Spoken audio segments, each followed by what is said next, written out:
Bien, Listo. bien. En nombre del Padre, el Hijo y el Espíritu Santo. Amén. Vamos a leer el Evangelio de hoy, del Evangelio según San Mateo. Es un poquito largo, pero la verdad que es tan lindo que celebrando la misa dije vamos a usar esto de oración al comienzo. Mateo 20, del 1 al 16. Jesús dijo a sus discípulos esta parábola. El reino de los cielos se parece a un propietario que salió muy de madrugada a contratar obreros para trabajar en su viña. Trató con ellos un denario por día y los envió a su viña. Volvió a salir a media mañana y al ver a otros desocupados en la plaza les dijo, vayan ustedes también a mi viña y les pagaré lo que sea justo.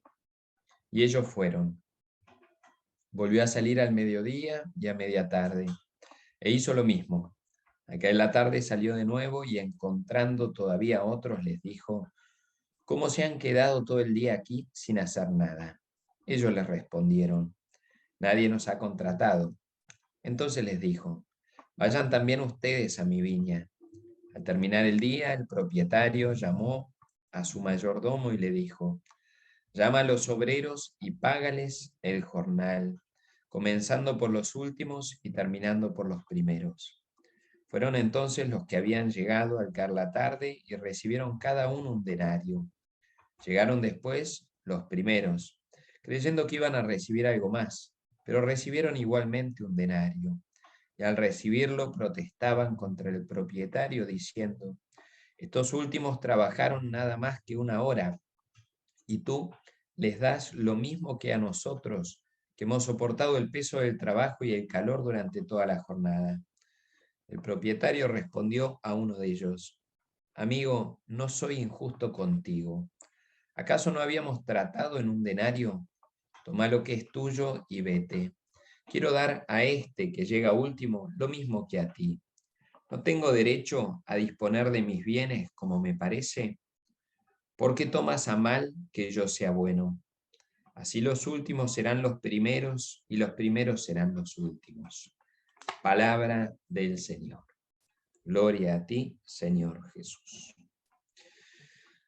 Bueno, pensaba en primer lugar como oración, ¿no? Darle gracias a Dios. Algunos a veces en los cursos bíblicos, especialmente gente más grande, dice, bueno, ¿cómo recién ahora nos enteramos de esto? ¿Cómo encontramos este tesoro después de tantos años de estar en la iglesia y de tal vez no haber escuchado muchas de estas cosas?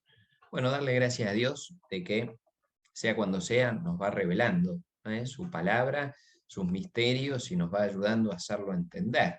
Seguramente cuando lleguemos al cielo vamos a decir lo mismo, ¿cómo recién ahora me entero de esto? Bueno, qué lindo enterarnos de eso cuando sea. Entonces, agradecerle a Dios por su gracia, por darnos a conocer su palabra, por poder entender su mensaje dentro del misterio y disfrutar su presencia. Nos encomendamos al Padre diciendo, Padre nuestro que estás en el cielo, santificado sea tu nombre, venga a nosotros tu reino, hágase tu voluntad en la tierra como en el cielo. Danos hoy nuestro pan de cada día, perdona nuestras ofensas, como también nosotros perdonamos a los que nos ofenden. No nos dejes caer en la tentación y líbranos del mal. Amén. En nombre del Padre, el Hijo y el Espíritu Santo. Tal vez fuera de la oración, pero también lindo de este pasaje, de este evangelio, nos pasa con algunos otros, es que uno va siguiendo el relato y uno mismo va sintiendo como con estos que se quejan, ¿no? Esto es injusto, esto no va, no está bien, no está bueno. Hay muchas parábolas que nos hacen meternos en esa dinámica. Lo mismo aquel que escuchamos hace poco, el rey que perdona a uno de los súbditos la deuda y sale el otro y hasta ahorcarlo, mete en la cárcel a su propio deudor, ¿no? Nos van metiendo en el personaje y sentimos, en este caso, con los trabajadores. Y qué lindo como Dios con su sensatez, con su sentido común, con sus palabras tan sencillas nos desarma lo que en el corazón nosotros vamos neciamente anudando. ¿Por qué tomas a mal que yo sea bueno? Dice, ¿no pacté contigo un denario? ¿Acaso soy injusto contigo? Entonces, bueno, qué lindo meternos en esa dinámica donde Dios mismo nos va desatando esas ataduras que a veces nosotros nos vamos tejiendo. La palabra de Dios tiene esto que es maravilloso, ¿eh? Nos hace meternos y en ese meternos de lleno también con lo que su gracia va haciendo con nosotros. Bien, bueno, dejo de predicar y vamos a la docencia. Bien.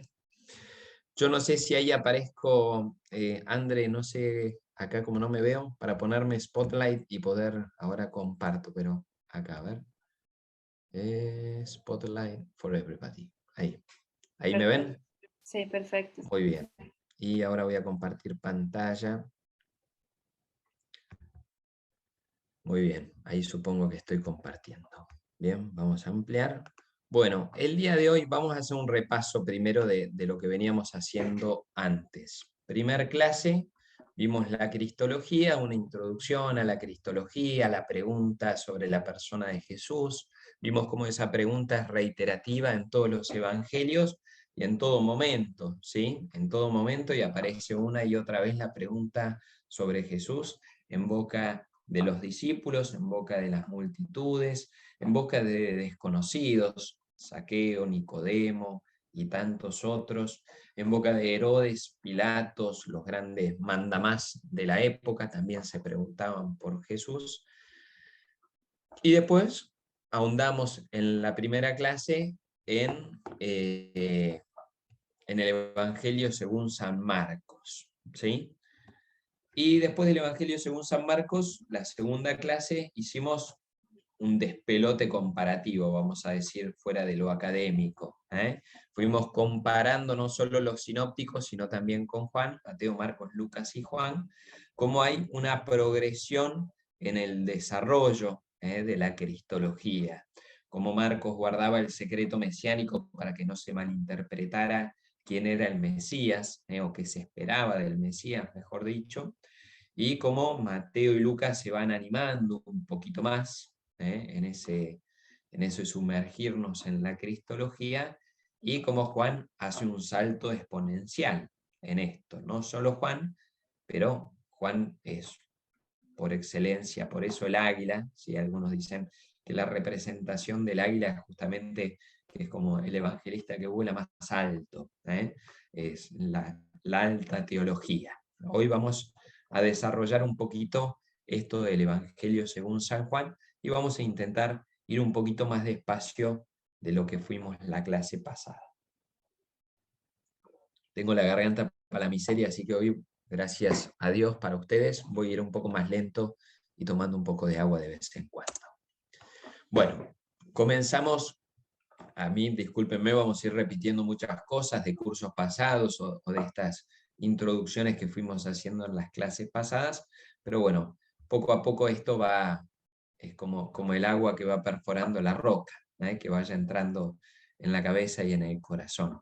Habíamos hablado ya varias veces que en los evangelios sinópticos el centro de la predicación de Jesús está en el reino, ¿sí? Si uno revisa los sinópticos, el reino es como aquello que está siempre en boca de Jesús, en Mateo de una manera muy particular, en las parábolas del reino, pero en los sinópticos en general.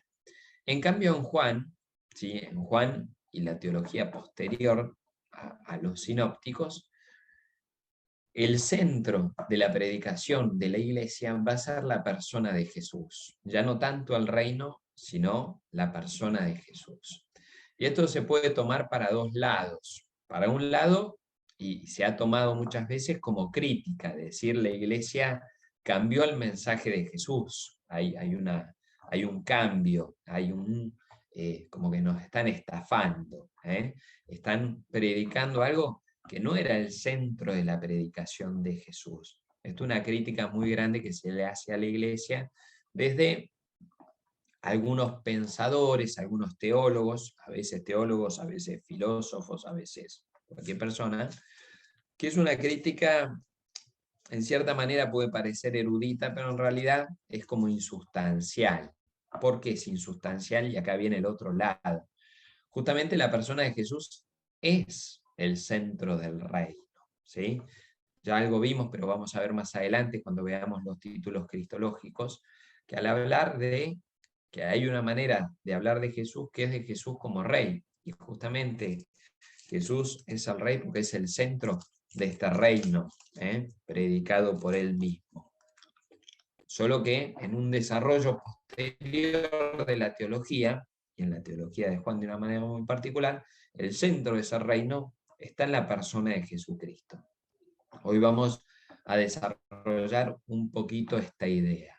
Insisto, con esta doble mirada sobre una misma cosa. Los sinópticos predicaban el reino y Juan predica a Jesús. Una manera de mirar esta realidad es como que Juan y la iglesia posterior a los sinópticos son traicioneros, que están desvirtuando el mensaje de Jesucristo.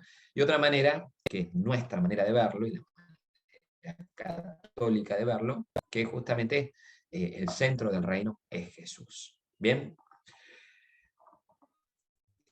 El ámbito de la cristología de Juan está jalonado por las ideas centrales del Mesías. También el profeta. Recuerdan que algo de esto vimos en la clase pasada, al hacer una comparación. Cuando nos detuvimos en Lucas, veíamos que Lucas es uno de los pocos evangelistas que hace hincapié en Jesús como profeta. Es necesario que vayamos a Jerusalén porque ahí han muerto todos los profetas. Más de una vez Jesús va a hacer referencia en el Evangelio según San Lucas que debe ir a Jerusalén para morir porque ahí es donde han matado a todos los profetas. Entonces él, como buen profeta, va a dar su vida en Jerusalén. ¿Sí? Ahí tienen algunas citas para verlos. Ya sobre esto hemos hecho referencia antes. Ahora esto pasa también en el Evangelio según San Juan. De hecho, en la cita que leíamos la clase pasada, hablando de esto, en el Evangelio según San Lucas, decíamos que el que más se le aproximaba a Lucas en cuanto a esta mirada de profeta que tiene es el evangelista Juan. Pero Mesías va a tener un lugar central, sin lugar a dudas, profeta va a tener un lugarcito también importante, el Hijo e Hijo de Dios e Hijo de Hombre también van a tener, van a aparecer en el Evangelio según San Juan, pero no tenemos que quedarnos solamente con la idea de los himnos cristológicos. ¿Sí? Lo más importante no está solo en los himnos, no, perdón, en los títulos cristológicos. ¿Sí? No está solo en ello, sino que el Evangelio según San Juan es muy simbólico y utiliza muchísimas imágenes. Algo de esto, cuáles son las imágenes que utiliza, lo vamos a ver más adelante. Pero para eso tenemos que aprender un poquito el lenguaje simbólico que utiliza Juan constantemente. ¿Sí? A veces nos cuesta entrar en estas dinámicas. Algo muy lindo del Evangelio según San Juan, por poner un ejemplo, sin hablar solo de la cristología, pero hay momentos, Juan va a hacer mucho hincapié en esto una y otra vez, la luz, es un detalle que uno no presta atención, ¿sí? Pero, por ejemplo, cuando se encontró Juan con Nicodemo, es un clásico ejemplo de esto, en medio de la noche, en medio de la oscuridad. Cuando se encontró Jesús. Cuando se encontró Jesús con Nicodemo en medio de la noche. Cuando se encontró Jesús con la samaritana en pleno mediodía, ¿sí? ¿Quién creyó? La samaritana. Nicodemo se fue un poco enredado en esas cosas que Jesús le decía y no terminaba de entender. ¿Sí? De hecho, Nicodemo necesitó hacer un caminito de fe para poder reconocer en Jesús el Mesías. La samaritana sale corriendo después de haberse encontrado con Jesús y todo ese ping-pong de idas y vueltas en cuanto a su fe, y va a contar en su pueblo que se había encontrado con el Mesías, va el pueblo hacia Jesús y terminan diciendo, bueno, antes creímos porque esta mujer nos había contado vos, ahora creemos por nosotros mismos.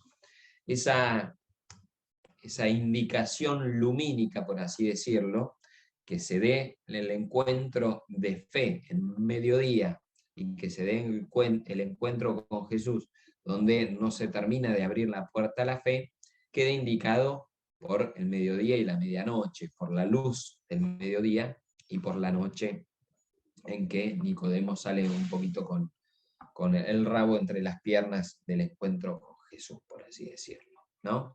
Más de una vez en el Evangelio aparece esto, ¿sí? Si no me equivoco, en la multiplicación de los panes, bueno, ni que hablar en Getsemaní, en la resurrección. Hay varios momentos donde se nos señala que era mediodía, que era la tarde, que era la noche. ¿Bien? Esa mirada, si uno no sabe este dato, la pasa como si nada, como alambre caído. Sin embargo, en el Evangelio según San Juan, es un detalle muy importante de la escenografía del momento y nos está indicando una verdad teológica, no es solo una indicación cronológica y temporal.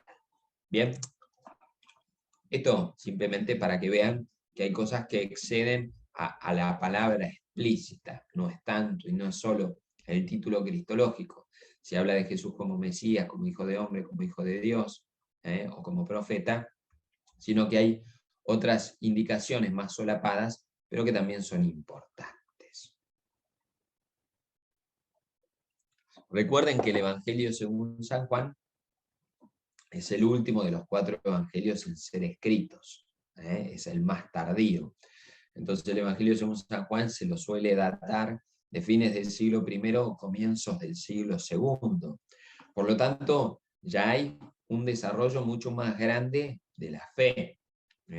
Ustedes acuérdense que en general lo que se dice y lo que se cree es que lo primero en ser escrito fue la pasión de Jesús. ¿Sí? En base a la pasión de Jesús, después se fueron desarrollando un poquito más los escritos. Y en base a esos escritos, los evangelios posteriormente. Está Pablo en el medio con todas las cartas paulinas, pero lo primero era conocer o que no se pierda el relato de la pasión. Después se fue haciendo tipo onda expansiva y con los evangelios se fue desarrollando mucho más la teología, no solo, insisto, con los evangelios. Pablo es un monstruoso teólogo, ya vamos a ver alguna clase sobre la cristología de Pablo. Pero recordemos que esto llevó tiempo y llevó desarrollo. No por nada fuimos viendo la clase pasada estas diferencias que se van dando entre Marcos, Mateo y Lucas, y después, posteriormente, Juan. Recuerden también, por ejemplo, a ver, para no decir macanas, sí, el Evangelio según San Marcos, a ver, déjenme pensar para no decir macanas, sí. El Evangelio según San Marcos tiene mucho más de las palabras de Jesús, ¿sí? Después se va desarrollando, o al revés, mejor dicho, los hechos. El Evangelio según San Juan tiene enormes discursos. Si uno quiere buscar los discursos gigantescos que tiene el Evangelio según San Juan, en Marcos no los va a encontrar, ¿sí? Entonces, el Evangelio según San Marcos nos va relatando mucho más las acciones, las cosas que Jesús fue haciendo, no los discursos y sus palabras. Esto viene posterior. Por ejemplo, cuando en misa nos toca el discurso del pan de vida, no sé si a todos los curas les pasa, pero dura como 4 domingos, ya el 4.º domingo no sabemos qué decir, porque es eterno el discurso del pan de vida. A veces nos pasa también al final del ciclo litúrgico, vienen todas el fin del mundo y las parábolas apocalípticas y no sé cuánta cosa más, que uno no sabe qué predicar. Al final uno dice que termina el año y sonamos porque termina el año y con el comienzo del Adviento vienen parábolas que son prácticamente iguales. Entonces uno sigue predicando medianamente lo mismo. ¿Pero por qué? Porque son como bodoques, dicho a lo bruto, son como bodoques de enormes discursos de Jesús. En el Evangelio según San Juan, ya se termina el Evangelio. Y la pasión es eterna, porque hay una oración de Jesús ahí que es eterna. La última cena en Juan viene con unos discursos que son gigantescos. Entonces, el Evangelio según San Juan, ¿a qué voy? Tiene un bagaje de discursos, de prédicas, de palabras de Jesús que es inmenso y que no estaban anteriormente. ¿Bien? Esto obviamente es paulatino en Mateo y Lucas. Son como escalones previos a estos grandes discursos de Juan. Bien, ahora algo propio, algo de esto puede que hayamos dicho la clase pasada, algo propio de la cristología de Juan es la encarnación.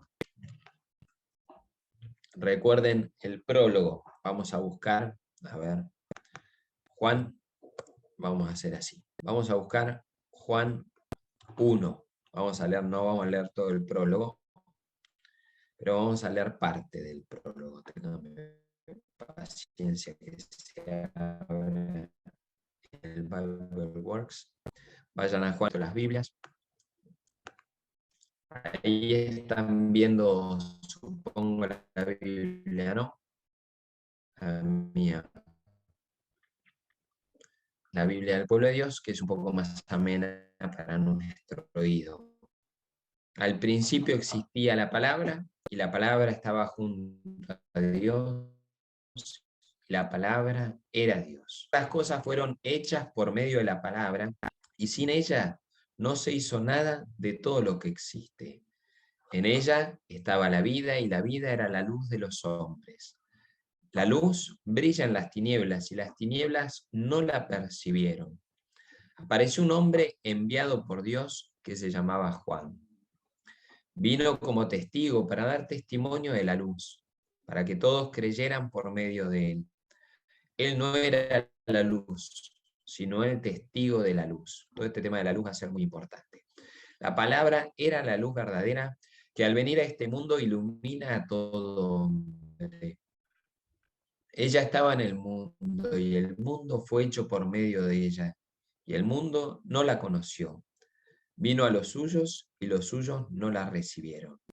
¿Ven acá? Ella estaba en el mundo fue hecha por ella y el mundo no la conoció. Vino a los suyos y los suyos no la recibieron. Pero a todos los que la recibieron, a los que creen en su nombre, les dio el poder de llegar a ser hijos de Dios. Ellos no nacieron de la sangre, ni por obra de la carne, ni de la voluntad del hombre, sino que fueron engendrados por Dios. Y la palabra se hizo carne y habitó entre nosotros. Y nosotros hemos visto su gloria, la gloria que recibe del Padre, como Hijo único lleno de gracia y de verdad. ¿Ven? Versículo 14. 1:14. Y la palabra se hizo carne y habitó entre nosotros, y nosotros hemos visto su gloria. Después vamos a ver qué es esto de la gloria. ¿Bien? Pero Juan 1:14, la palabra se hizo carne y habitó entre nosotros. Esto de la encarnación va a ser algo recontra propio de San Juan. Bien, y como veíamos ahí, la preexistencia. ¿Qué es esto de la preexistencia incorpórea del Logos junto a Dios? Es justamente todo eso que leíamos antes. La palabra estaba con Dios, la palabra estaba en medio de la creación, ¿sí? La palabra habitaba el mundo y el mundo no la reconoció. Esto no es, esto de la preexistencia, si Dios Jesús existía desde antes, no es desde la encarnación, sino que hay una preexistencia, una existencia previa de Jesús a la encarnación, bien, de la segunda persona. Entonces, esto es algo muy, muy característico de Juan. Algo creo que dijimos la vez pasada, hay algo de esto como en semilla en el himno de Filipenses. Ya lo vamos a ver cuando veamos la cristología paulina, pero esto no es solo de Juan. En Juan está muy patente, muy claro, y justamente por lo que decíamos al comienzo, más maduro. Bien, esto hay que guardarlo en la cabeza. El prólogo de Juan va a marcar absolutamente el Evangelio según San Juan. Y no solo el prólogo, sino justamente esta preexistencia y la importancia de esta encarnación. El Cristo juánico solo puede entenderse teniendo en cuenta que estaba anteriormente junto al Padre, la preexistencia, que viene de Dios y habla de Dios. Esto va a estar por todas partes, ¿sí? Va a decir, nadie conoce al Padre sino aquel sino el Hijo y aquel a quien el Hijo se lo quiera revelar. Esto va a aparecer por todos lados. A ver, vamos a ver algunos, ya que hoy estamos con tiempo y vamos a hacer la clase un poquito más tranquila. Vamos a Juan 7:16. Juan 7:16. Jesús le respondió: mi enseñanza no es mía, sino de aquel que me envió. El que quiere hacer la voluntad de Dios conocerá si esta enseñanza es de Dios o si yo hablo por mi cuenta. ¿Sí? Esto va a estar constantemente. ¿Qué es lo que viene a traer Jesús? Bueno, viene a traer ese conocimiento de Dios. Viene a hablarnos de aquello que él escuchó del Padre. Vamos a ver otras de estas citas. Juan 7:28, en el mismo capítulo, si tienen la Biblia abierta, sería este versículo.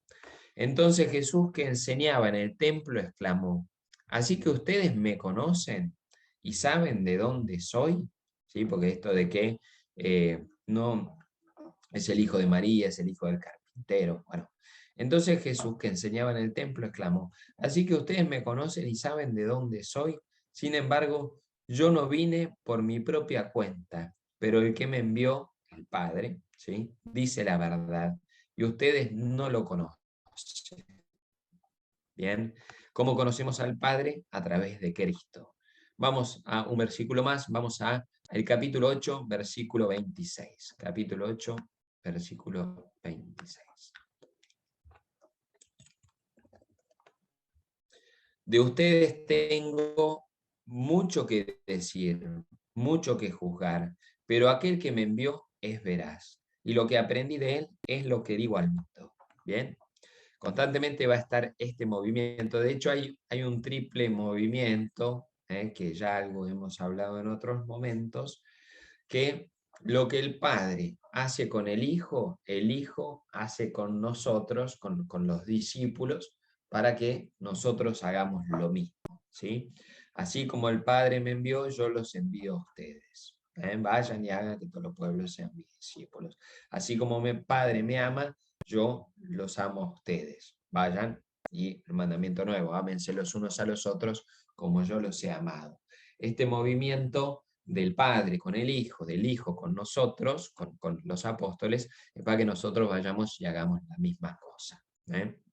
Si entendemos la vida cristiana, es mirando al Padre y al Hijo, y mirando al Hijo y lo que el Hijo hace con sus discípulos y con nosotros. Bien, la encarnación tiene efectivamente un gran peso a la hora de captar el significado de la actuación terrena de Jesús. Es esto que estoy diciendo. Para entender a Jesús, tengo que entenderlo, para entender al Jesús histórico, al Jesús en su vida terrena, tengo que mirarlo en su relación con el Padre, ¿sí? Una cosa lleva a la otra. Con esta nueva orientación cristológica a la encarnación, está seguramente relacionada la menor importancia concedida al título Jokirios. Jokirios es Señor. Ya vamos a desarrollarlo un poquito más adelante, ya algo igual dijimos la clase pasada. Esto de Señor, si bien aparece el título de Kyrios en el Evangelio según San Juan, en realidad este Kyrios se refiere a un trato respetuoso, no está haciendo referencia a la divinidad de Cristo, no está haciendo referencia a este Señor exaltado. Como vimos, si no me equivoco, la clase pasada, que está bestialmente en Pablo y está también en Lucas. ¿Bien? En las cartas juánicas, este título ni siquiera aparece. Recuerden, nosotros hoy nos vamos a frenar sobre todo en el Evangelio según San Juan. Después vamos a ver algo del Apocalipsis también en cuanto a la imagen del Cordero. Pero cuando miramos a Juan, tenemos que mirarlo en el Evangelio, en las cartas juánicas y en el Apocalipsis, que se llama el Apocalipsis según San Juan, porque hay otros Apocalipsis apócrifos. ¿Bien? Entonces, es como cuando miro a Pablo. Si yo quiero estudiar a Pablo, tengo que estudiar las 7 cartas auténticas. Si yo miro a Lucas, tengo que mirar Lucas y Hechos. Ellos ya lo vimos porque es el mismo autor. Si yo miro a Juan, tengo que mirarlo en su conjunto, en todos sus escritos, más allá que hay desarrollos posteriores y lo que sea. ¿Bien? Esto hablando en general. Vamos a seguir leyendo. Es el fundamento del desarrollo teológico posterior de la cristología de las dos naturalezas. ¿Sí? Explico. Juan tiene en germen lo que después se va a desarrollar de una manera muy grande y ya dogmáticamente en Calcedonia. Jesús es verdadero Dios y verdadero hombre. Es una sola persona con dos naturalezas. No podemos decir que esto ya está declarado como dogma en Juan, ¿sí? No figura en ningún lado esto de las dos naturalezas, no figura, al menos en Juan claramente, no figuran las dos naturalezas de Jesús, humana y divina, de la segunda persona. Pero es el fundamento del desarrollo teológico, es la semilla, es el germen que después va a abrir a este mundo del dogma de Calcedonia. ¿Está bien? En algún momento, si bien eso no corresponde a la cristología bíblica, en algún momento voy a intentar, espero que la vida me lo permita,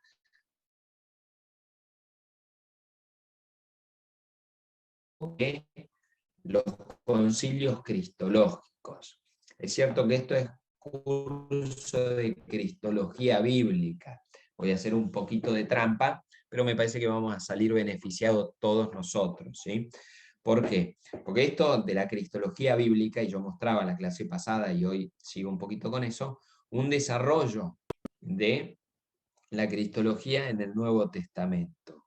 Sin embargo, no, el desarrollo cristológico no está lejos de terminarse, no está ni cerca de terminarse, perdón, en el desarrollo bíblico. Hay todo un desarrollo posterior de la tradición, que es fundamental, porque ahí tenemos los dogmas cristológicos. E incluso después de los concilios, hay todo un desarrollo también de cómo comprender esos concilios y esos dogmas.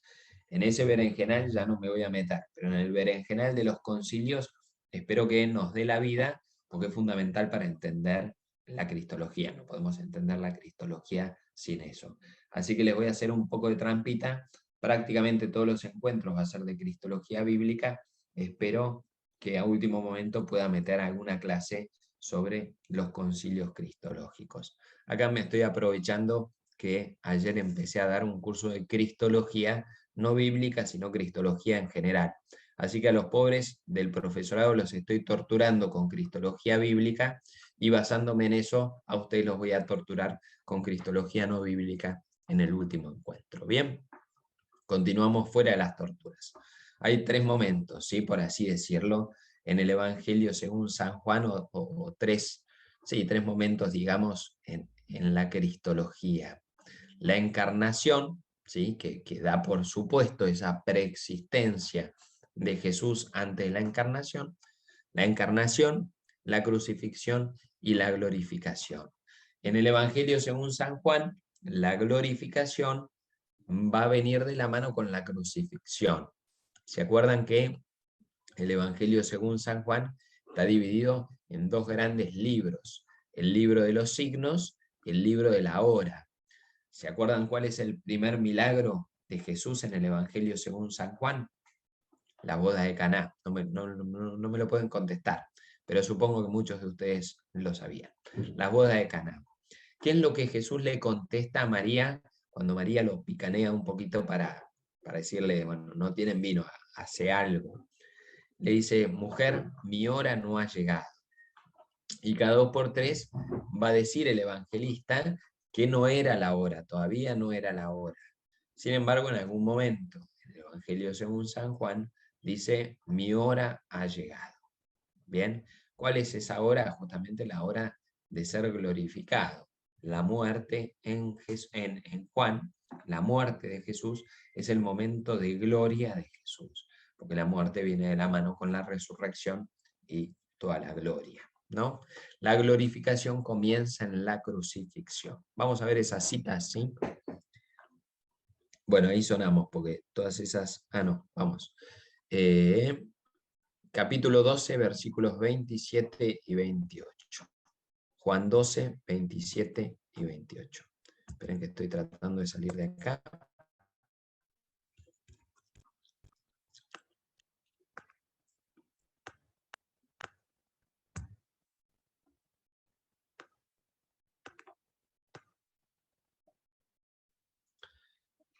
Mi alma ahora está turbada. ¿Y qué diré?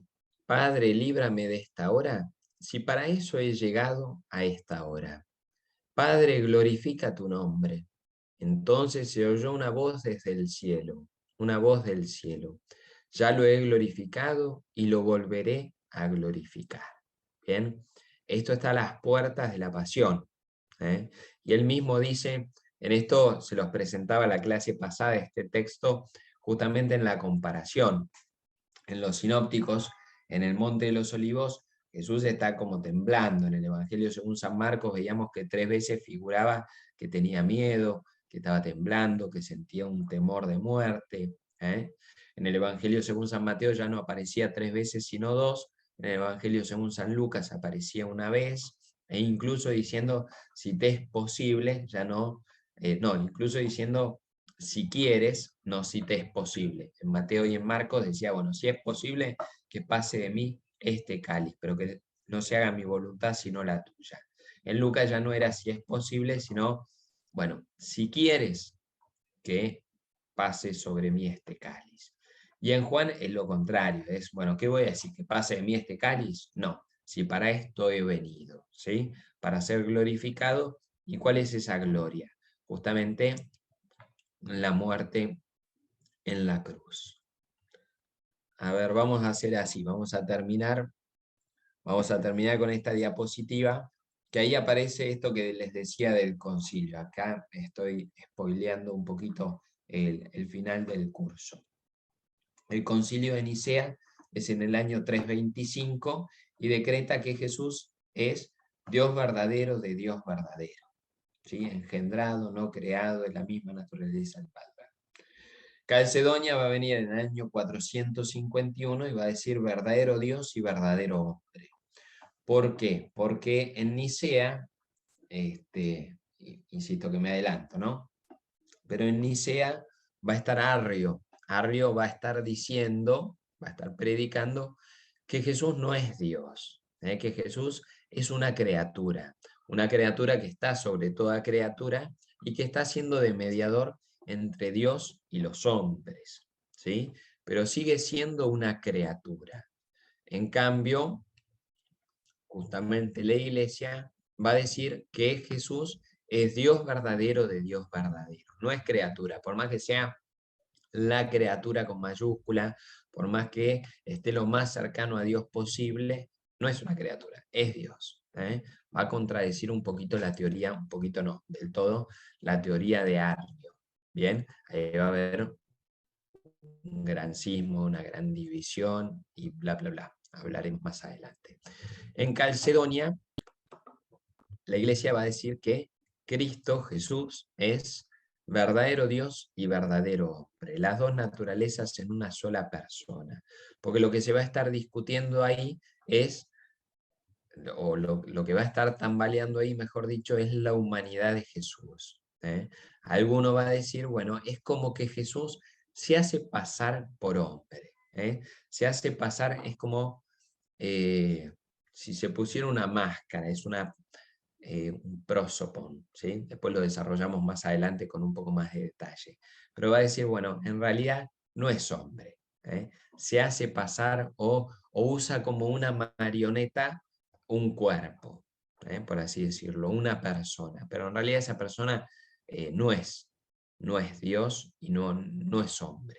Bueno, Calcedonia va a decir, no, Jesucristo es verdadero Dios y verdadero hombre. No nos vayamos, no mezclemos estas cosas. Esto lo desarrollo más adelante con más propiedad e hilando más fino. Hoy nos alcanza con saber que Nicea es en el año 325 y que dice que Jesucristo es Dios verdadero de Dios verdadero, y que Calcedonia en el 451 dice que es verdadero Dios y verdadero hombre. Por ahora, pongamos el punto ahí. Siendo las 19:45, vamos a tomarnos unos 5 minutitos de recreo. ¿Bien? Vayan a tomar agua y despejarse. Gracias.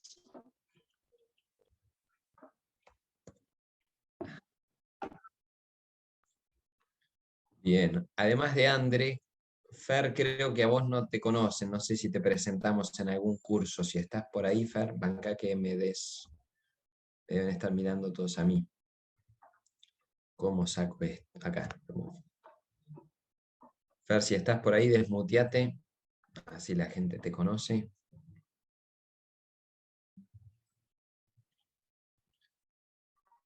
Bueno, mientras Fer intenta, contesto algunas preguntas que pusieron en el chat. Lamentablemente quienes escribieron se llaman admin y otro user. Así que admin preguntaba, administrador supongo, preguntaba que se perdió la clase pasada, ahí la tenemos a Fernanda. Yo me callo, Fernanda, si vos hablas, está muteada, te van a ver. Muy bien, te pusiste, muy bien. Bueno, Fernanda también es parte del equipo, es nuestra asesora técnica, entre otras cosas, también ayuda desde la secretaría, junto con Andrea y la hermana Alejandra, que ya conocieron. Bien, gracias, Fer. Así que eso, ya tenemos todo el equipo presentado. Tardamos 3 clases, pero logramos presentarnos a todos. Justamente contesto la pregunta, y es esto: alguien pregunta que se perdió la clase pasada y que hoy entró más tarde, ¿cómo recupera las clases?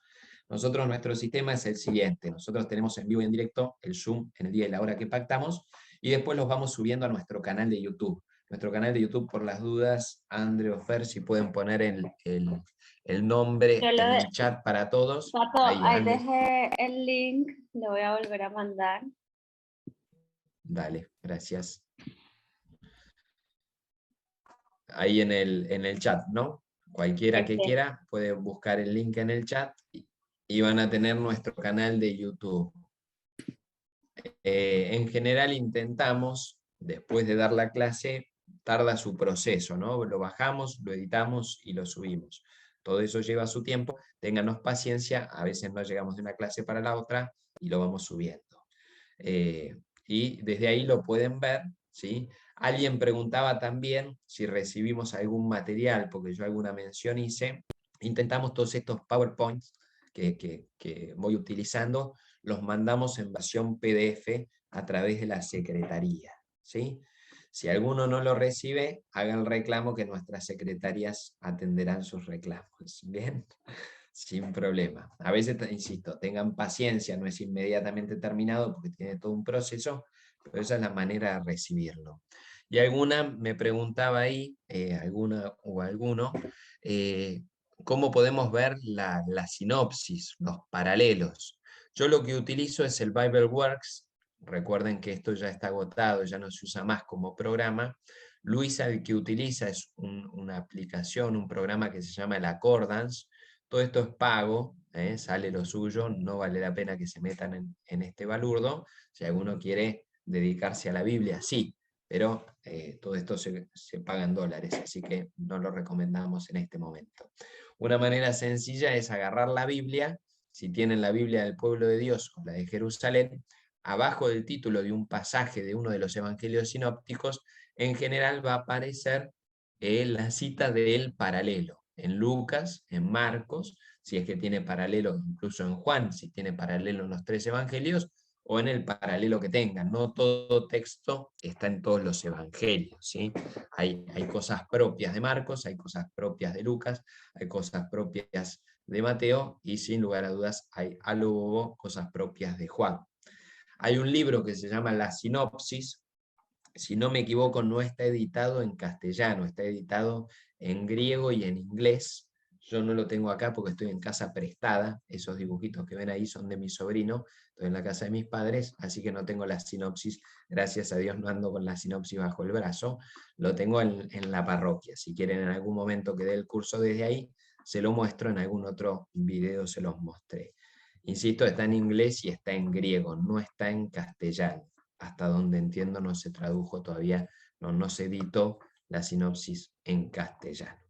Bien, creo que esas eran todas las preguntas. En la Biblia latinoamericana también nos dice Isabel, sí, en general en las Biblias van a aparecer los paralelos. Hay algunas ediciones que no aparecen porque tratan de reducir todo al mínimo. Algunas ediciones no aparecen los paralelos, en la mayoría de ellos van a aparecer. Recuerden que el paralelo, por lo general, las ediciones que conocemos, tienen el título, eso no es palabra de Dios, es un agregado del editor. Abajo tienen los paralelos y lo que está al margen son citas a las cuales se está haciendo referencia, a veces de manera explícita, a veces de manera implícita. Puede que al margen no tengan nada y muchas veces lo tienen en la nota al pie. ¿Sí? Los que tienen la Biblia de Jerusalén, todo esto está así como les estoy indicando, algunas otras van variando. Continúo con el Evangelio según San Juan. Esperen que ahí no estoy compartiendo. Share screen. Ahora sí ven el PowerPoint, ¿no?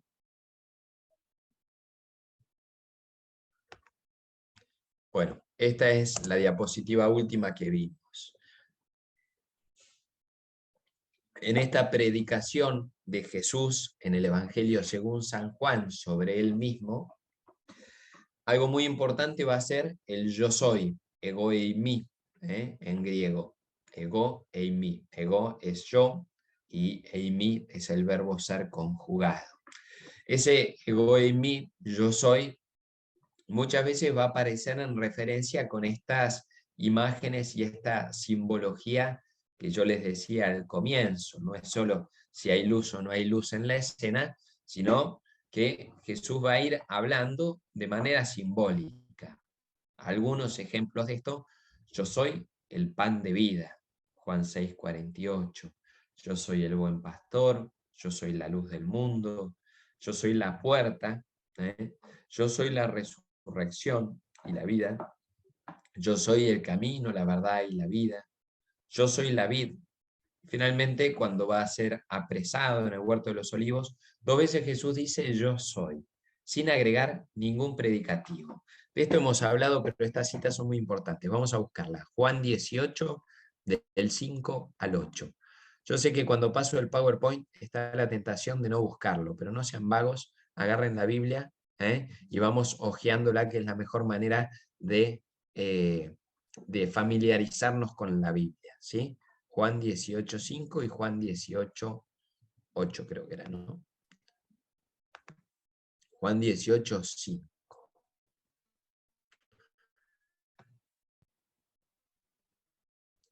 Vamos un poquito antes, ¿sí? Estamos en el contexto del huerto de los olivos. Vamos de 18:1, ya que les digo no sean vagos, no voy a ser vago yo. Después de haber dicho esto, Jesús fue con sus discípulos al otro lado del torrente Cedrón. Había en ese lugar una huerta y allí entró con ellos. Judas, el traidor, también conocía el lugar porque Jesús y sus discípulos se reunían allí con frecuencia. Entonces Judas, al frente de un destacamento de soldados y de los guardias designados por los sumos sacerdotes y los fariseos, llegó allí con faroles, antorchas y armas. Jesús, sabiendo todo lo que le iba a suceder, se adelantó y les preguntó: ¿a quién buscan? A Jesús el Nazareno. Él les dijo: soy yo. Judas, el que lo entregaba, estaba con ellos. Ese soy yo, es el ego eimi. Cuando Jesús les dijo: soy yo, ellos retrocedieron y cayeron en tierra. La gran pregunta es: ¿qué pasó acá? ¿Habría una montaña de cáscaras de banana en el huerto de los olivos que todos se patinaron y se cayeron? ¿O qué está pasando? De hecho, si vamos a la otra cita que les decía, que es Juan 18:8, Jesús repitió: ya les dije que soy yo. Si es a mí a quien buscan, dejen que estos se vayan.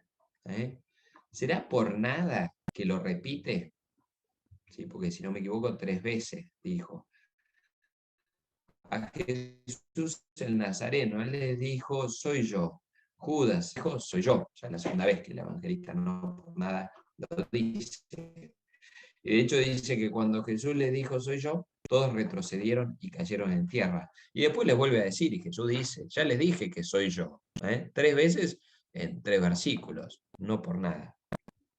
Y esa caída es justamente por la connotación que tiene este nombre de una manera especial en el Evangelio según San Juan. En todos, pero en el Evangelio según San Juan de una manera muy especial. Justamente este soy yo hace referencia al nombre divino de Dios. Algo de esto les dije la vez pasada, repetimos ya que algunos se lo perdieron. ¿Cuál era el nombre divino de Dios en el Antiguo Testamento? Sacado y revelado en el Éxodo. Yo soy el que soy. De ahí viene el nombre de Yahvé, que recuerden que el pueblo de Israel no lo pronuncia.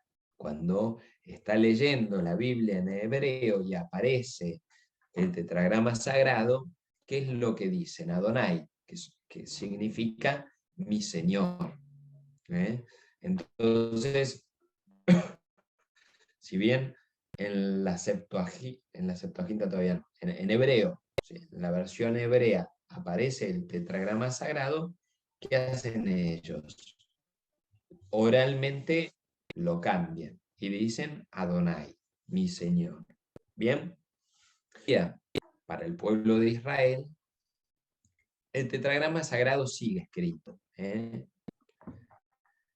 Los cristianos más adelante, ese tetragrama sagrado, ¿qué van a hacer? Van a cambiarlo por el ego eimi, por Kyrios, perdón. Van a cambiarlo por Kyrios, que es el Señor. ¿Bien? Entonces lo que Jesús está diciendo acá con el soy yo o yo soy, están citando, en cierta manera, el nombre sagrado. No está diciendo yo soy y nada más. O ni siquiera está diciendo yo soy el pan, yo soy la luz, yo soy la vid, yo soy la puerta, yo soy la vida. Se está adjudicando a sí mismo el nombre sagrado. Entonces podemos decir que no había una montaña de cáscara de banana y por eso se patinaron, sino que frente al nombre de Dios, pronunciado por Dios mismo, todo se cae. Ahí encontramos, si se quiere, el porqué de esa caída.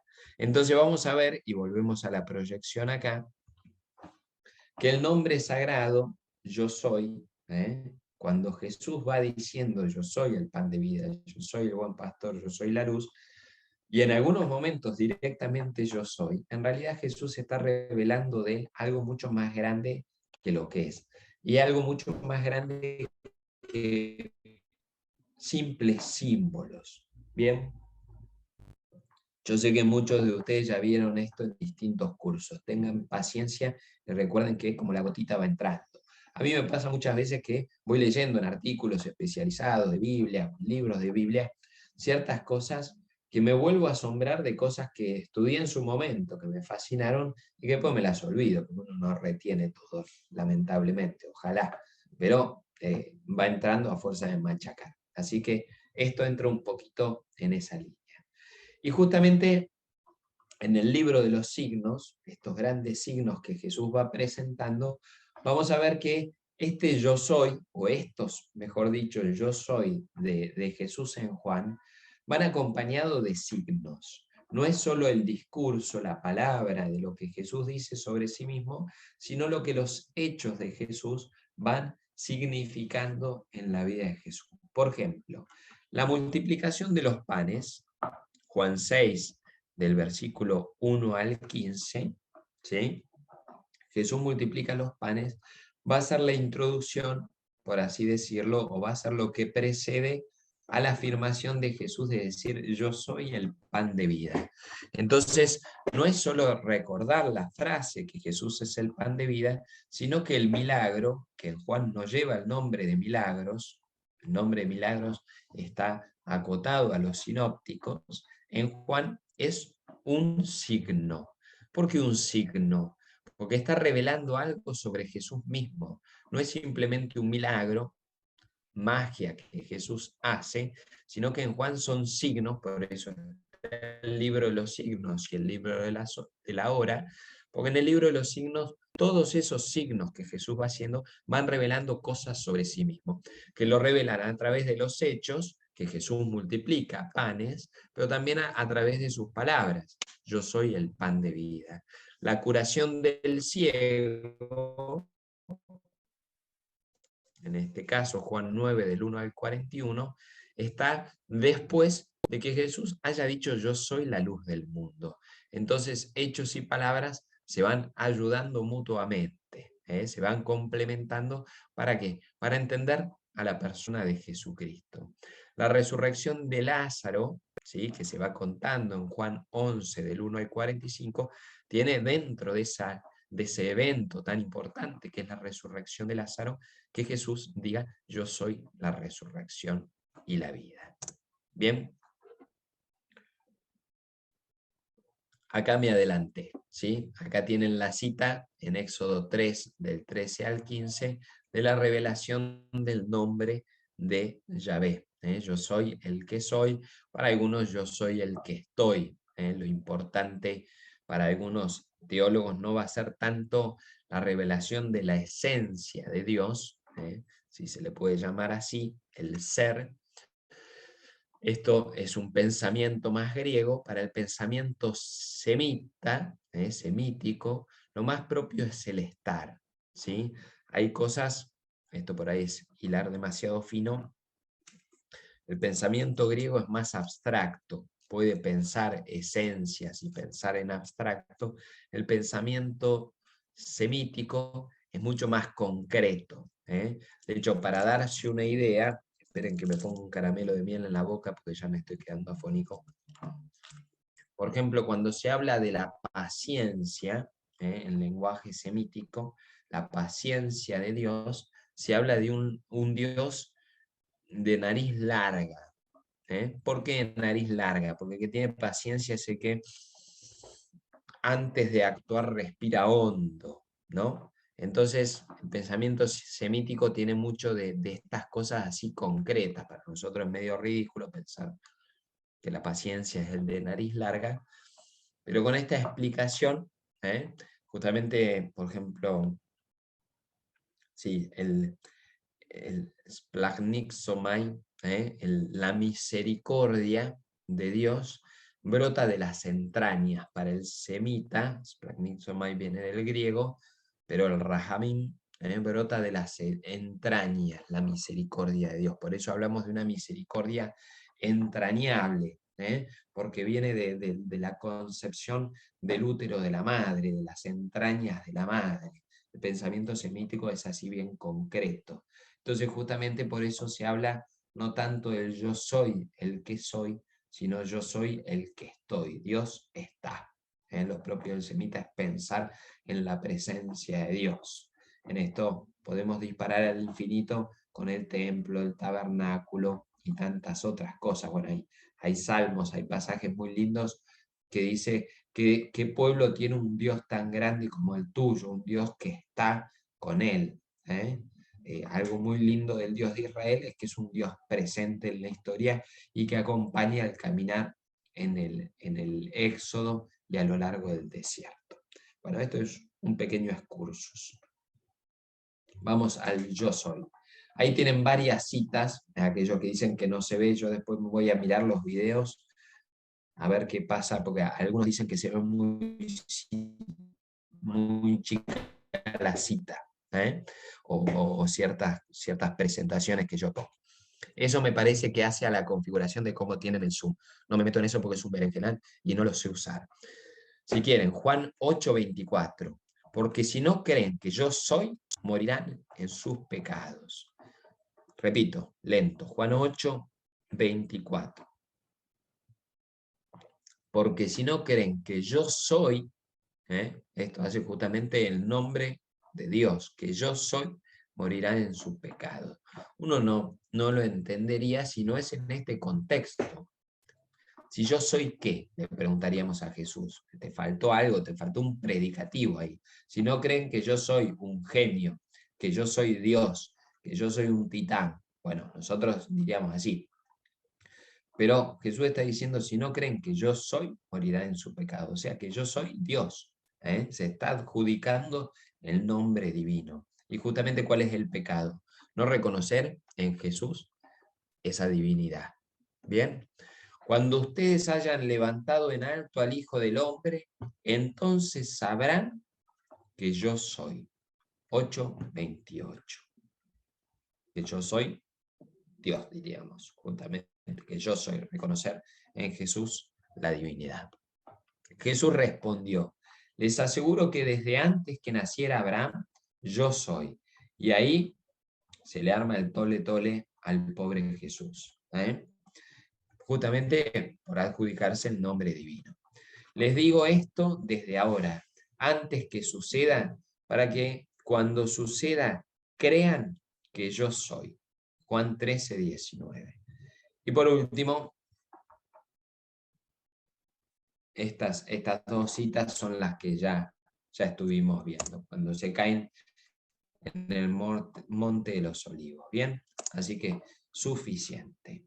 En cuanto el Hijo, como título cristológico, vamos a leer, a cuya aplicación a Jesús se discute apasionadamente, aparece su designación como Hijo de Dios. Ahí tiene algunas citas, no las vamos a ver. Y aún más frecuentemente como el Hijo, unas 19 veces. ¿Sí? Como hijo solo, no como el Hijo de Dios, sino como hijo.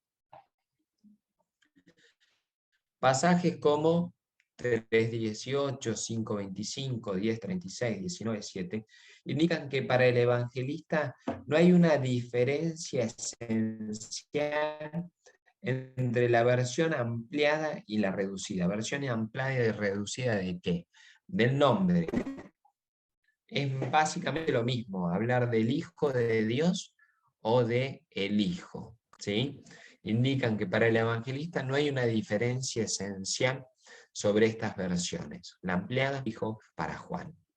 Aunque tal vez deja entrever que conocen una originaria significación mesiánica del Hijo de Dios. Puede llegar a ser que esto de Hijo de Dios tenga una significación mesiánica especial. Jesús, en cuanto Mesías e Hijo de Dios, es para Juan el Hijo de Dios igual al Padre. Esto es muy importante. Precisamente la expresión absoluta, el Hijo, se explica partiendo de su relación con el Padre. Nos hallamos aquí en el corazón de la cristología de Juan.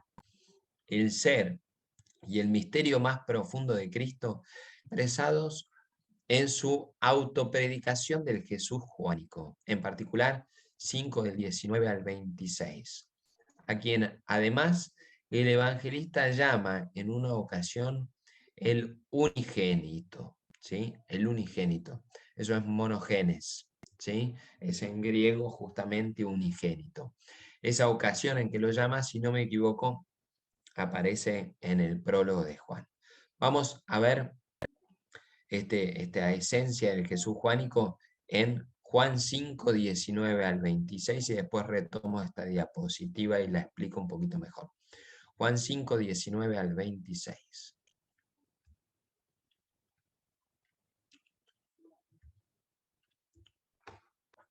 Entonces Jesús tomó la palabra diciendo, les aseguro que el Hijo no puede hacer por sí mismo, no puede hacer nada por sí mismo, sino solamente lo que ve hacer al Padre. Esto ya lo leímos, ¿sí?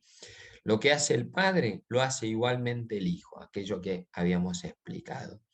Porque el Padre ama al Hijo y le muestra todo lo que hace. Y le mostrará obras más grandes aún, para que ustedes queden maravillados. Así como el Padre resucita a los muertos y les da vida, del mismo modo el Hijo da vida al que Él quiere. Porque el Padre no juzga a nadie.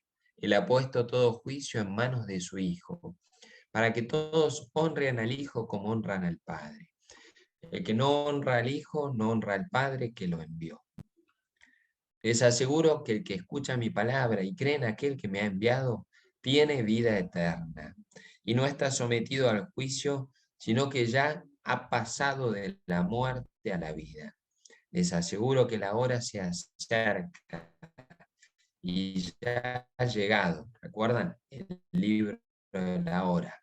¿Cuál es esa hora? Les aseguro que la hora se acerca y ya ha llegado, en que los muertos oirán la voz del Hijo de Dios, y los que la oigan vivirán. Así como el Padre dio a su Hijo disponer de ella. Bien, aquí tienen, si se quiere, el centro de esa cristología. Vamos, acá, sácate. El centro de esa cristología. Bien, ¿qué es lo que está diciendo esta diapositiva y el título de El Hijo? Lo más propio de este título del Hijo es señalar la relación que hay entre el Padre y el Hijo. Uno diría, a posteriori, recuerdan lo que dijimos, que esta es la semilla de la doble naturaleza, que Jesús es verdadero Dios y verdadero hombre. Bueno, lo que está queriendo decir acá no es explícitamente eso, esto va a estar, va a ser la semilla y el germen, pero lo que está mostrando es la singular experiencia y unión que hay entre el Padre y el Hijo. Vamos a continuar un poquito. En general, la mayoría de estas citas las saco de el Evangelio de Juan, este libro que cito acá de Luis Heriberto Rivas. Luis Heriberto Rivas es un biblista nuestro, argentino y porteño de la diócesis de Buenos Aires, que falleció hará un mes. Fue profesor de prácticamente todos los curas que ustedes conocen, desde hace años. ¿Sí? Fue profesor de todos mis profesores y fue profesor incluso mío hasta hace pocos años, estuvo en la docencia. ¿Bien? Falleció, como les digo, hará hace un mes. El autor del Evangelio, escribe Rivas, que tiene este libro, es un bodoquecito así sobre el Evangelio de Juan. Él es especialista en Juan. El autor del Evangelio de Juan, para expresar inequívocamente que Jesucristo es Hijo de Dios, de una manera diferente a la de cualquier otro ser, reserva el título griego Hios. ¿Sí? Esto es una diferencia que hay cuando uno lee el Evangelio en griego. Muchas veces van a ver que citamos o hablamos del griego. ¿Por qué? No para hacer de cuenta que sabemos, de hecho mi griego es nefasto, sino para...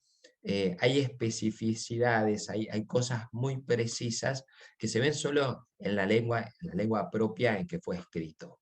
En este caso, el Nuevo Testamento en griego, muchas cosas del Antiguo Testamento en griego, la mayoría de ellas en hebreo. Entonces va a decir que cuando habla de Jesús, para hablar de Hijo de Dios, refiriéndose a Jesús, va a utilizar esta palabra griega que es Hios. En los demás casos, para indicar que otros sujetos son hijos de Dios, recurre al término griego teknon. ¿Por qué? Para mostrar que nosotros somos hijos de Dios de otra manera de la que es Jesús. Él es de, dicho, insisto, a posteriori, él es de naturaleza divina. Él es hijo de Dios de una manera muy particular en la que nosotros no somos hijos de Dios. Por eso en griego Juan va a hablar de Hios para referirse al ser hijo de Dios, y va a hablar de teknon para referirse al hijo de Dios que podemos llegar a ser nosotros. Nosotros somos hijos en el Hijo. Nosotros llegamos a ser hijos de Dios, teknon, de Dios, porque Jesús es Hijo de Dios, Hios de Dios. ¿Se entiende? Por ahí una especificidad, pero justamente para mostrar que todo esto no es un chamullo a posteriori de los biblistas rebuscados, sino que esto está en el texto bíblico. Bien, si quieren verlo, vamos a verlo ahora. Saquen las Biblias que tienen en griego. No, un chiste malo. Se los muestro yo con lo que tengo acá. Juan 1:12. Bien, Juan 1:12. Ahí. Pero a todos los que la recibieron, a los que creen en su nombre, les dio el poder de llegar a ser hijos de Dios. A ver. ¿Ven? Supongo que ven mi mouse. Acá en la columna de la derecha yo tengo el griego. Si uno va al griego, dice tecna theu genesthai. ¿Sí? Vamos a quedarnos con el tecna theu. Tecna es hijo, theu sería de Dios. ¿Bien? Ven que en español acá dice hijos de Dios, lo único que nos cambia a nosotros es el plural, por la terminación de esta A, digamos, ¿no? Tecna theu. Justamente vamos a ver algún texto donde aparece hablando no de Tecna, sino de Gios. Acá, Juan 1, 34. Juan 1, 34. Y lo he visto, yo lo he visto, y doy testimonio de que Él es el Hijo de Dios. En español figura en vez de hijos de Dios, Hijo de Dios. Está hablando sobre Jesús. Sobre Jesús. Si uno va al griego, figura acá, a la derecha, Gios tu Theu. ¿Ven? El griego mismo, Juan, está indicando que hay una diferencia entre el ser hijo de Dios, de Jesús, y el ser hijo de Dios de nosotros. Vamos a Juan 5:18. Pero para los judíos esta era una razón más para matarlo, porque no solo violaba el sábado, sino que se hacía igual a Dios llamándolo su propio Padre. En esta relación singular, en que él se refiere a Dios como su Padre, los judíos encontraban algo más para matarlo, justamente porque se hacía igual a Dios llamándolo su propio Padre. Nosotros a veces, en la concepción cristiana, decimos, bueno, estos judíos son unos exagerados dichos sobre los de su época, ¿no? Pero justamente la afirmación de hacerse igual a Dios, recordemos toda la profesión del monoteísmo en el Antiguo Testamento. El pueblo de Israel es fundamental la profesión de un solo Dios. Entonces, que venga alguien a proclamarse, a autoproclamarse un solo Dios, autoproclamarse Dios, es una herejía para el concepto, estoy mezclando conceptos nuevos y viejos, ¿no? Pero sería una falta de verdad absoluta, y lo es para el pueblo de Israel, ¿sí? De hecho, por eso es que Arrio, ya que me adelanté y conté algo de Arrio, por salvar ese monoteísmo y que creemos en un solo Dios, es que va a decir, bueno, Jesús está un escalón más abajo, Jesús es criatura, no porque sí, sino porque esta concepción de que nosotros diríamos Dios uno y trino, ¿sí? Esta concepción de que Jesús podía ser Dios sin faltar al monoteísmo era insólita. Lo era para el pueblo de Israel y por eso querían matarlo a Jesús, porque los escandalizaban, no solo violando el sábado, sino llamándolo su propio padre y haciéndose igual a Dios, y lo era para Arrio, que incluso siendo cristiano y creyendo en Jesús, va a pensar que es una criatura y no es Dios en sí mismo. ¿Bien? Acá creo que explica eso mismo. Déjenme que lo leo en voz alta y ya cortamos porque no me da más la voz. La unidad de Jesús con su Padre es perfecta. Es una unión de voluntad y acción, de alegría y amor, y en último término, unidad en el ser. En la perspectiva juánica es donde esta idea de la filiación de Jesús llega a su plena madurez. El Hijo tiene toda la vida, toda la gloria, desde la eternidad, por haberlas recibido del Padre, que es la fuente de la vida y del amor. Él es el que estaba en el seno del Padre, ¿sí? Esto está por todos lados en el Evangelio según San Juan. La relación entre el Hijo enviado al mundo y su Padre es, pues, tan personal y tan íntima que en la posterior teología trinitaria llegará a imponerse las afirmaciones de la igualdad de naturaleza del Hijo con el Padre. Pero en el Evangelio de Juan no se da de una manera directa el paso a la consideración intratrinitaria. Yo y el Padre somos uno.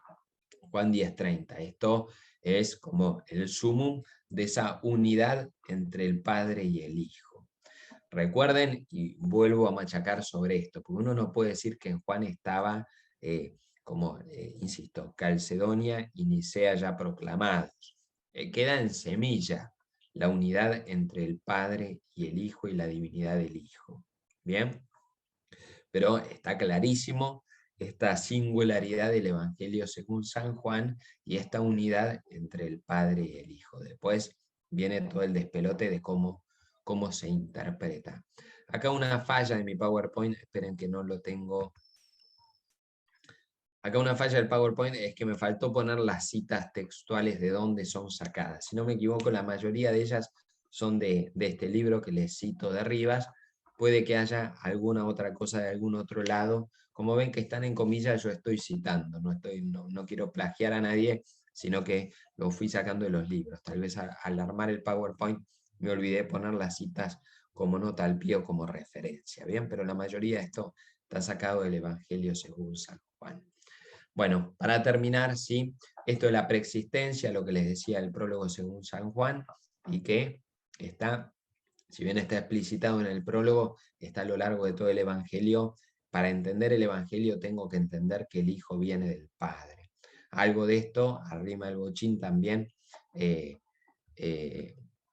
Filipenses, el himno cristológico de Filipenses, y ahí tienen algunas otras citas de San Pablo que las veremos más adelante. Por eso continúo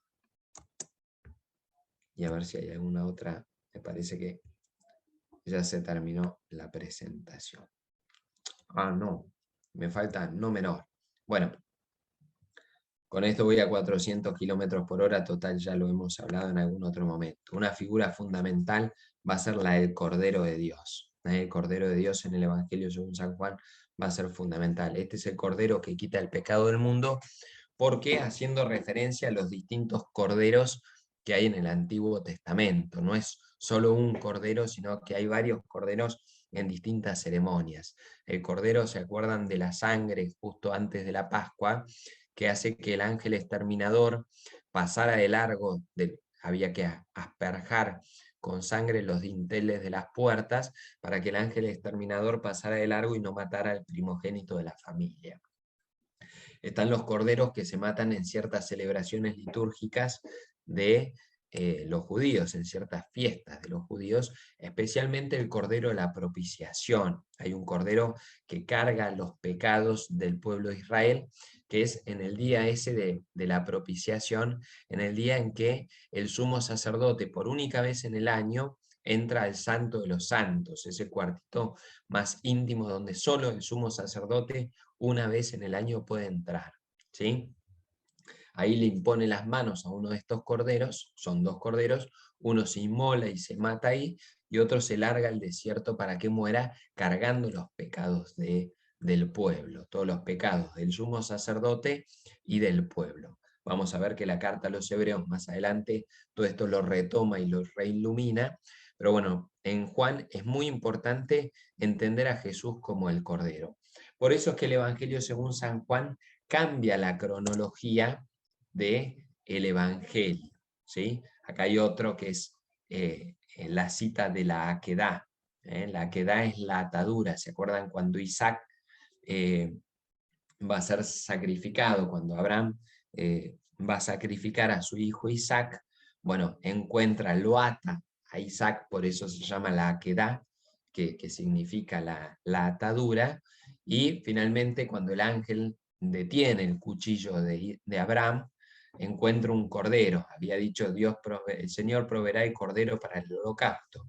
No lo mata Isaac y el Señor provee un cordero. Bueno, esta imagen también y este cordero, ese cordero que va a proveer Dios, también mirado tipológicamente, es Jesús, es la imagen de Jesús. Este es el Yom Kippur, el día de la expiación, ¿sí? Perdón, yo le había dicho de la propiciación. Este es el Yom Kippur, el día de la expiación, donde se da este cordero que les decía. Y justamente algunos biblistas dicen que así como el cordero se ponía frente al pueblo y el sumo sacerdote imponía las manos y el pecado de todo el pueblo pasaba al cordero, algunos dicen que esa escena de Jesús ante Pilato frente al pueblo, que lo pone en la explanada mientras está todo el pueblo, está como citando a esa fiesta del Yom Kippur, y que todo el pecado del pueblo, cuando gritan crucifícalo, pasa, es como ese cordero que absorbe el pecado del pueblo. Bien, acá esto de la propiciación, textos muy propios de la propiciación, esto en Juan, pero está mucho en Pablo, así que lo vamos a ver más adelante en Pablo. Y en el Apocalipsis, como les decía, algunas citas donde se ve la boda del Cordero.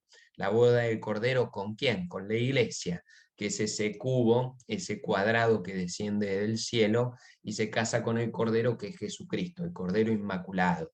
¿Quién es el Cordero? El que puede, es el único que puede abrir el libro de la vida, que es ese libro con los 7 sellos. ¿Y por qué la iglesia es este cuadrado?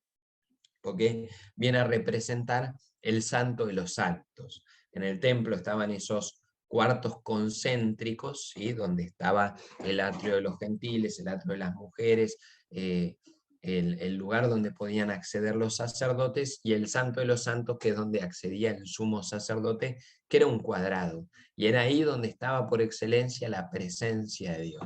La iglesia viene a ser, en el Apocalipsis, ese cuadrado donde se da la presencia de Dios. Esto olvidaos. ¿Bien? Bueno, les decía que iba a terminar un poquito antes y les mentí, ¿sí? Después me confieso. Esperen que dejo de compartir. Las últimas diapositivas las hice a 4.000 km/h, pero hemos completado el curso, para no mentirles. Vamos a terminar un minuto más tarde.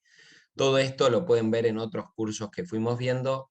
Esto nos ayuda a concentrarnos en la persona de Jesucristo. Después, André y Fernanda les mandan los videos, el PowerPoint, la grabación y todo lo demás. Bien, Dios los bendiga y vayan en paz. Aleluya, aleluya. Gracias.